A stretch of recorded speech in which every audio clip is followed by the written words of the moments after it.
Assalamualaikum warahmatullahi wabarakatuh. Salam sejahtera buat kita bersama.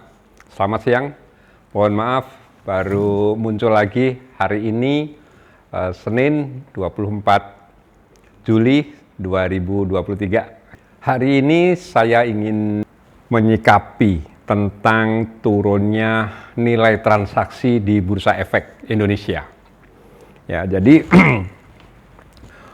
saya lihat beberapa waktu ya nilai transaksi harian di Bursa Efek Indonesia mengalami penurunan yang menurut saya cukup berarti ya kalau dibandingkan dengan target harian ya yang konon sekitar 13-14 triliun, tetapi yang terjadi adalah rata-rata di bawah 10 triliun.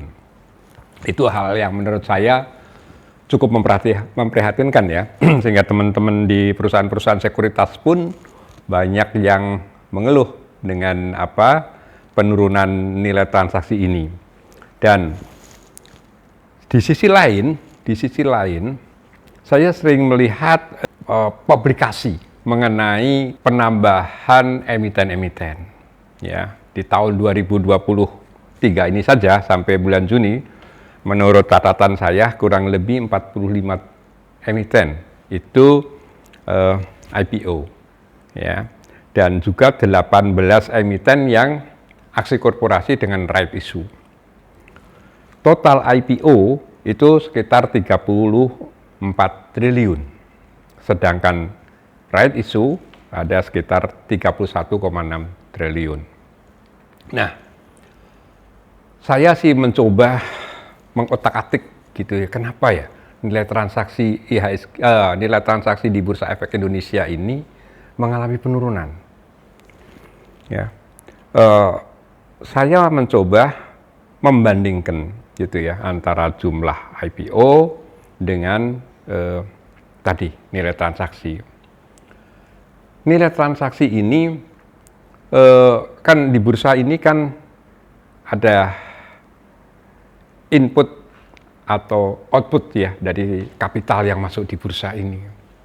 Dan salah satu penilaian bahwa bursa itu ada pertumbuhan itu adalah nilai transaksi itu sendiri ya. Itu keberhasilan dari satu bursa efek. Nah, di sini kan agak aneh. Di satu sisi IPO bertambah, tetapi nilai transaksi menurun. Seharusnya pada waktu-waktu yang lampau itu jika ada IPO, ya beberapa perusahaan yang IPO itu semakin banyak nilai transaksinya semakin tumbuh. Nah, saya lihat ini tidak begitu. Nah, artinya ada faktor apa? Itu yang rasanya sih perlu kita lihat bersama-sama ya. Ini kan saya sebagai salah satu pengamat di pasar modal ini ikut prihatin kalau nilai transaksi terus mengalami penurunan. Nah, ada sedikit pemikiran saya, ya apakah karena banyaknya IPO ini, ya, yang notabene adalah saham-saham yang sebetulnya relatif kecil kan, ya nilai transaksi nilai kapitalisasi pasarnya itu kan kecil, tapi dari nilai transaksi yang 34 triliun itu dan right issue 31,6 triliun itu kan cukup signifikan. Nah, kalau ada perusahaan yang IPO itu artinya kan uang yang ada, mereka kan tujuannya memang mencari dana dari pasar modal ya untuk mengembangkan atau ekspansi perusahaan-perusahaan yang IPO itu. Artinya uang dia sedot dari para investor itu ke perusahaan. Nah, setelah uang itu masuk ke perusahaan kan dia tidak langsung masuk ke bursa lagi, tapi untuk operasional perusahaan itu. Sehingga di sini kesedot ya kesedot dari dana yang ada di bursa itu kesedot ke perusahaan-perusahaan yang IPO. Nah, kalau ini tidak diimbangi oleh input ya modal dari investor-investor, itu rasanya ya lama-lama juga memang akan mengecil. Saya lihat beberapa teman-teman investor, ya paling tidak saya punya komunitas investor. Saya amati bagaimana perilaku mereka menyikapi IPO. Nah, ketika IPO terjadi, itu mereka tidak membawa uang baru, fresh money enggak, tapi dia menjual saham yang sudah ada untuk membeli IPO dengan harapan akan ada ya kan ada cuan di situlah ya. Itu rata-rata teman-teman investor retail itu. Ya, tapi itu pun ya kalau iya bisa jadi yang diharapkan menjadi kebalikan ya, anomali. Harusnya si pengen cuan menjadi cuantol gitulah ya istilahnya. Jadi itu yang banyak terjadi oleh yang saya amati paling tidak. Sehingga lama-lama uang itu kan kesedot ke IPO. Nah, belum lagi kita mesti adakan penelitian ya. Saya kira ini teman-teman di Bursa Efek Indonesia atau teman-teman di bapak-bapak di Otoritas Jasa Keuangan ya. Apakah IPO yang ini berapa sih? Perusahaan yang IPO ini kalau diukur dari harga saham berapa yang sukses dalam tanda petik, artinya harga itu dalam kurun waktu tertentu harganya mengalami kenaikan. Itu ukuran investor melihat suksesnya di saham itu kan seperti itu ya. Nah, itu yang terjadi. Tetapi kalau mereka itu justru sahamnya mengalami penurunan dibandingkan harga perdananya, maka buat investor ya dari kacamata investor itu nggak sukses. Gitu. Nah, banyak mana ini. Nah, tentu kalau kita percaya bahwa harga saham itu mengikuti kinerja perusahaannya, itu kalau kinerja perusahaannya bagus, ya harga sahamnya naik. Tapi kita lihat faktanya beberapa saya sih kalau kita ambil sampling 450 saham gitu atau tadi ya misalnya 45 saham, berapa sih yang lebih banyak mana yang naik maupun yang turun. Nah, itu semua ada satu hal yang perlu kita rasanya ya perlu kita teliti untuk apa hubungannya antara penurunan nilai transaksi saham dengan banyaknya IPO.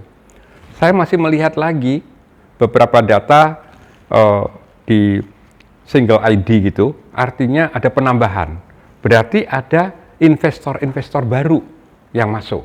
Nah, harusnya pula dengan investor baru yang masuk itu, nilai transaksi juga akan tumbuh. Nah, tetapi faktanya kan tidak ya, kan tidak. Jadi ini semua adalah satu masukan buat kita semua dan saya selaku pengamat juga salah satu pelaku juga ya pengen kita tidak ingin pasar modal kita itu terus menyusut begitu, tetapi sebaliknya kita mesti akan tumbuh baik itu dari isi investornya, emitennya, dan emitennya saya pikir juga memang harus selektif gitu ya. Selektif lah ya, bagaimana mereka yang mau IPO itu benar-benar perusahaan yang punya prospek ya. Ya memang agak susah untuk menilai itu, ini semuanya waktu menyajikan prospektus ya cemerlang gitu ya. Tetapi kita juga akan lihat bahwa sampai Juni itu saham-saham yang dalam pemantauan itu ada 174 pemantauan khusus oleh BEI. Artinya itu kan perusahaan-perusahaan yang mengandung risiko kan dalam pemantauan itu. Nah, itu ada beberapa kriteria oleh BPU kenapa saham-saham itu dipantau secara khusus. Itu kan memprihatinkan sekali ya, kalau semakin banyak yang dipantau khusus begitu. Dari pertumbuhan, saya bandingkan IHSG kita ya selama year to date ya, dari awal tahun tuh cuma tumbuh 0,69% ya.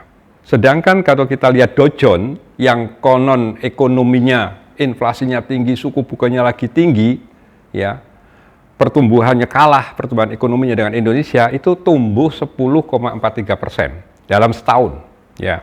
Sedangkan Indonesia kalau disetahunkan itu minus 0,09%. Nikkei tumbuh 17% setahun ya. Jerman tumbuh 22%, FTSE London itu tumbuh 5,32%, dan Hang Seng minus 7,4%. Jadi posisi kita itu masih ya belum tumbuh ya dalam setahun terakhir ini, itu kalau diukur dari IHSG. Padahal salah satu tolok ukur ya pertumbuhan kalau kita melihat industri ya, ekonomi, itu adalah dari IHSG juga ya, selain kita melihat dari pertumbuhan ekonomi yang sekarang malah pertumbuhan ekonomi kita mungkin termasuk yang terbesar di dunia kan, 5,03%. Ya, itu bagus sekali, tetapi kok tidak seimbang dengan nilai transaksi yang ada di bursa.